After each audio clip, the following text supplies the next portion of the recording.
நாங்கள் நம்ம ஸ்டாலின் சாரை வரவேற்கிறோம். எங்கள் ஐயா நூறாண்டு நூறாண்டு நல்லா வாழணும். எங்களுக்கு ஆட்சி சூப்பராக இருக்குது. மீண்டும் மீண்டும் எங்கள் ஸ்டாலின் சார் வரணும். கோயம்புத்தூர்லேருந்து வந்திருக்கிறோங்க.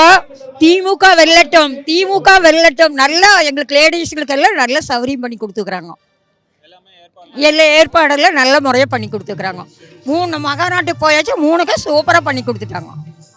மக்களுக்கெல்லாம் ஏழைகளும் காப்பாற்றுறாரு. அவரே முதலமைச்சராக இருக்கட்டு. அவருக்கு பின்னாடி அவர் எல்லாம் பணம் கொடுக்குறாரு. எத்தனையோ பேர் எங்கள் பேத்தி படிக்குது, பணம் கொடுக்குறாங்க. நல்லா இருக்கணும். அவரே தான் வரணும். எங்களுக்கு ஒரு உதவி வீட்டுக்காரெல்லாம் இல்லை. அவர் தான் அண்ணனா அப்பனா இருந்து காப்பாற்றுறாரு. மகளிருக்கான ஒரு மகத்தான ஆட்சி அப்படின்னு பார்த்தீங்கன்னா திராவிட முன்னேற்ற கழகத்தோட ஆட்சி தான். நம்ம தலைவர் அவ்வளோ திட்டங்கள் செஞ்சுருக்காங்க. அதனாலேயே நம்ம வந்து எதை பற்றியுமே யோசிக்க தேவையில்லை. 2026 தேர்தல் எப்படி இருக்கும் அப்படின்லாம் நம்ம யோசிக்கவே தேவையில்லை.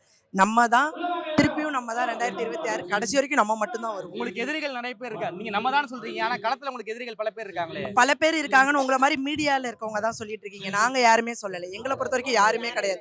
நாங்க மட்டும்தான் சிங்கிள் ஆர்மி.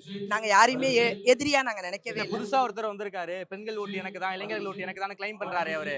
ஒருவேளை அவருங்க கிட்ட இருக்கக்கூடிய குழந்தைங்க எல்லாமே வளர்ந்துருச்சுன்னா ஒருவேளை அவருக்குன்னு நினைக்கிறேன் ஓட்டு. இன்னும் அவங்களதுல இருக்கக்கூடிய பெண்கள் எல்லாமே வந்து ஓட்டுரிமை இல்லாத பெண்களா தான் இருப்பாங்க. மீதி பேர் ரசிகரா இருப்பாங்க. ஆனா அவங்க என்னைக்குமே திராவிட முன்னேற்ற கழகத்தினால ஒரு பயனாளிகளாவது ஒரு பயனாவது அடைஞ்சிருப்பாங்க. அவங்க தான் சும்மா பேசணுன்றதுக்காக பேசிட்டு இருக்காங்க. சிஎம் சொல்றாரு 200 தொகுதிகள்ங்கிறாரு. சாத்தியமா? அது உங்களை நம்பி தான் சொல்றாரு. சாத்தியமா? கண்டிப்பா சாத்தியம்ன்றதுனால தான் நம்மளோட தலைவர் சொல்றாங்க. ஏன்னா தலைவர் வந்து மகளிரை வந்து ரொம்ப புரிஞ்சிட்டு இருக்கிறதுனால தான் நாங்களே தூங்கி எந்திரிச்சு பார்க்கும்போது தான் தெரியுது எங்களுக்கு 5000 ரூபாய் பணம் வந்தது. அந்த மாதிரி ஒவ்வொரு திட்டங்களும் அவர் யோசிச்சு மகளிருக்காக செய்யும்போது கண்டிப்பா 200க்கு 200 அவர் சொல்றது என்னவோ அது கண்டிப்பா நடக்கும்.